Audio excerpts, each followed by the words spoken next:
নমস্কার বন্ধুরা। আপনি যখন কলকাতা বা অন্য যে কোনো বড় শহরে ফ্ল্যাট কিনতে যাবেন, তখন আপনাকে খুব সতর্কতা অবলম্বন করতে হবে। কেন? আমি একটা উদাহরণ দিয়ে বুঝিয়ে দিচ্ছি কেন এই ভিডিওটা আজকের দিনে অত্যন্ত প্রাসঙ্গিক। দেখুন, প্রথম কথা হচ্ছে আপনি যার থেকে ফ্ল্যাট কিনছেন, বেশিরভাগ ক্ষেত্রে সেই লোকটাকে আপনি চেনেন না, তার আইডেন্টিটি আপনার কাছে ক্লিয়ার নয়। আপনি এটাও জানেন না যে ভদ্রলোক আপনাকে ফ্ল্যাট বিক্রি করছে সে আদৌ লিগ্যাল ওনার কিনা। এছাড়া সবচেয়ে বড় সমস্যা হচ্ছে যখন আপনি একজনের থেকে ফ্ল্যাট কিনছেন, তখন এটাও হতে পারে যে সেই লোকটি তার সেই ফ্ল্যাটটা ব্যাংক থেকে লোনে কিনেছে। এখন সে লোন শোধ করতে পারছে না, তাই সে ফ্ল্যাটটা বিক্রি করে দিতে চাইছে। এই অবস্থায় যদি আপনি তার থেকে ফ্ল্যাটটা কেনেন, তাহলে কিন্তু আপনি লোকটার যে লোন রয়েছে সেই লোনের জন্যও দায়বদ্ধ হয়ে যাবেন। লোকটি যে ফ্ল্যাট বিক্রি করছে সে একজন চিটিংবাজ বা প্রতারকও হতে পারে। সুতরাং নানা কারণ আছে যার জন্য আপনাকে খুব সতর্ক হয়ে এই বড় শহর কলকাতা বা অন্য যে কোনো বড় শহরে ফ্ল্যাট কেনার সময় খুব সাবধান হতে হবে। তো আজকে এই ভিডিওতে আমি আপনাকে বলবো যে যদি আপনি ফ্ল্যাট কিনতে চান তাহলে কি কি জিনিস আপনাকে জানতে হবে, বা যে ফ্ল্যাট বিক্রি করছেন তার থেকে কি কি কাগজ আপনাকে চাইতে হবে। তো চলুন এবার আমরা আমাদের ভিডিওর মূল বক্তব্যে প্রবেশ করি। সবার আগে আপনি স্ক্রিনে দেখতে পাচ্ছেন লেখা আছে copy of did of convince. দেখুন, আমি জিনিসটা পরিষ্কার বুঝিয়ে দিই। যখন কোনো জমি বা বাড়ি কেনা বেচা হয়, তখন যে সেলার মানে যে বিক্রেতা যে রয়েছে তার কাছে একটা ডিড থাকে।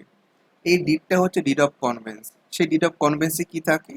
এর মূল বক্তব্য হচ্ছে যে সেলার তার কাছে সেই বাড়িটার আইনগত কাগজপত্র রয়েছে এবং সেই ব্যক্তি সেই বাড়িটির আইনগত উত্তরাধিকারী। এবার আপনি একজন বায়ার মানে আপনি তার থেকে সেই ফ্ল্যাটটা কিনছেন। তাহলে যখন আপনি সেলারের থেকে ফ্ল্যাটটা কিনছেন তখন এই দলিলটা আপনাকে সেলারের থেকে নিতে হবে।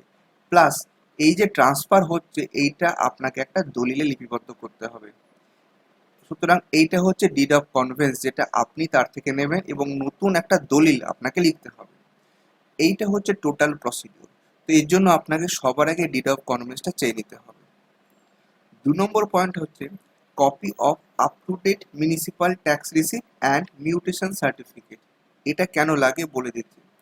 ধরুন, আপনি যার থেকে ফ্ল্যাটটা কিনছেন তিনি আইনগত উত্তরাধিকারী, সেটা ঠিক আছে, কিন্তু তিনি ফ্ল্যাটটা কেনার পর মিউনিসিপ্যালিটিতে রেকর্ড চেঞ্জ করেননি, মানে মিউটেশন করাননি। তার মানে মিউনিসিপ্যালিটির খাতায় কিন্তু আগের মানে যিনি যার থেকে আপনি ফ্ল্যাট কিনছেন তার নাম নেই, তিনি যার থেকে ফ্ল্যাট কিনেছেন তার নাম আছে, মানে নাম খারিজ হয়নি। এই অবস্থায় আপনি যদি তার থেকে ফ্ল্যাট কিনতে যান তাহলে সমস্যার সম্মুখীন হবেন। তো সবার আগে আপনাকে জানতে হবে যে এই ফ্ল্যাটটা আপনাকে বিক্রি করছে সে যখন এই ফ্ল্যাটটা কিনেছিল তখন সে মিউটেশন করেছে কিনা, আর প্রতি বছর সে মিউনিসিপ্যাল ট্যাক্স পে করে কিনা।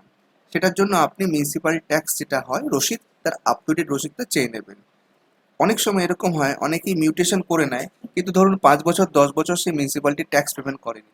তো আপনি যখন তার থেকে সেই ফ্ল্যাটটা কিনবেন তখন আপনাকে কিন্তু এই পুরনো ব্যাকলগ মানে 5 বছরের আপনাকে ট্যাক্স পেমেন্ট করতে হবে।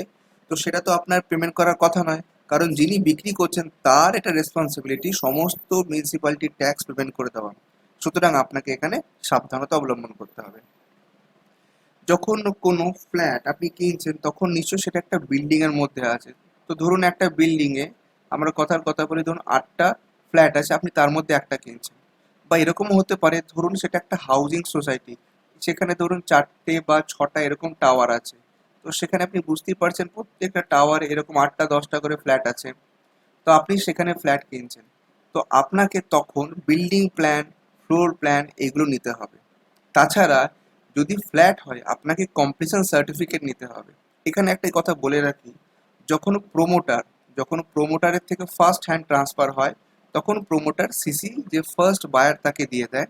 আপনার কাজ হচ্ছে তার কপিটা নিয়ে নেওয়া, মানে যিনি সেলার তার থেকে আপনার এই কমপ্লিশন সার্টিফিকেটের কপিটা নিয়ে নিতে হবে। নেক্সট হচ্ছে copy of owner's allocation letter issued by municipality, এটাও আপনি তার থেকে চেয়ে নেবেন। আরেকটা খুব গুরুত্বপূর্ণ কাগজ হচ্ছে পর্চার কাগজ। এই পর্চার কাগজটা এই কারণে দরকার, কারণ ল্যান্ড রেকর্ডের নাম চেঞ্জ হয়েছে কিনা সেটা আপনাকে জানতে হবে, তাই পর্চার কাগজটা খুব জরুরি। এছাড়া আর কি কি কাগজ জরুরি, যেমন ধরুন ইলেকট্রিক বিল। এটা অনেক সময় দেখা যায় যে ধরুন যিনি পারচেস করেছেন ওই ফ্ল্যাটটা, মানে যার থেকে আপনি কিনছেন, তার সব কাগজ ঠিক আছে, কিন্তু ইলেকট্রিসিটি বোর্ড এসে নাম চেঞ্জ করেনি, তাহলে ইলেকট্রিক বিলটা কিন্তু তার নামে ট্রান্সফার হয়নি। তো ফ্ল্যাট কেনার সময় আপনাকে এটাও ইনশিওর করতে হবে যে যিনি ফ্ল্যাট বিক্রি করছেন ইলেকট্রিসিটি বিলটা যেন তার নামে হয়। ব্যাংক থেকে যখন আপনি লোন নেবেন আপনার ফ্ল্যাট কেনার জন্য, তখন ব্যাংক কিন্তু সার্চিং করিয়ে নেবে। তো লাস্ট 30 বছরের সার্চিং রিপোর্ট থাকে, সেটাও কিন্তু দরকার হলে আপনাকে দেখে নিতে হবে। এছাড়া সেই বিল্ডিংটা বা যে ফ্ল্যাট যেটা আপনি কিনতে যাচ্ছেন সেটা মর্টগেজ বা হাইপোথিকেশন আছে কিনা সেটাও আপনাকে চেক করে নিতে হবে। এছাড়া যিনি সেলার, তার PAN card, Aadhaar card, passport size photo, phone number, mail ID সব চেয়ে নিতে হবে।